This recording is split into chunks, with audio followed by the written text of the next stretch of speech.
Pakistan total collapse کی طرف بڑھ رہا ہے۔ مرکزیت تیزی سے کمزور ہو رہی ہے، روپیہ کاغذ بن چکا ہے، افراط زر 50% سے بھی اوپر جا چکا ہے، قرضے ناقابل ادائیگی ہو گئے ہیں، انڈسٹری بند ہو رہی ہے، غیر ملکی کمپنیاں پاکستان سے جا رہی ہیں، عدلیہ مذاق بن کر رہ گئی ہے، بجلی کے بل ادا کرنا ممکن نہیں رہا اور پانی ٹینکر مافیا کے رحم و کرم پر ہے، جبکہ ادارے کرپشن اور لاقانونیت کی وجہ سے مکمل طور پر تباہ ہو رہے ہیں۔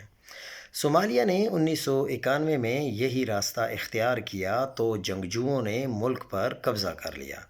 قحط نے 2.5 لاکھ جانوں کا نقصان کیا اور آج بھی سمندری ڈاکو اور الشباب جیسے گروہ راج کر رہے ہیں۔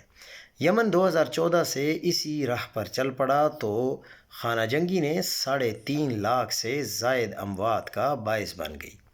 80% آبادی غربت کی لکیر سے نیچے جا گری اور بچے بھوک سے مرنے لگے۔ لبنان نے 1975 سے 1990 تک وہی منظر دیکھا جب کرنسی بے قدر ہو گئی، بیروت کھنڈر بن گیا اور 1.5 لاکھ لوگ لقمہ اجل بن گئے۔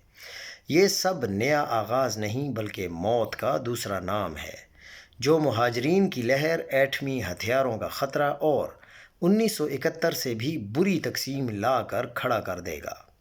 اگر ابھی بھی اصلاح نہ کی گئی، عوام کی آواز کو کچل کر مرضی کے فیصلے مسلط کیے جاتے رہے تو آنے والی نسلیں اس تباہی کی قیمت ادا کریں گی۔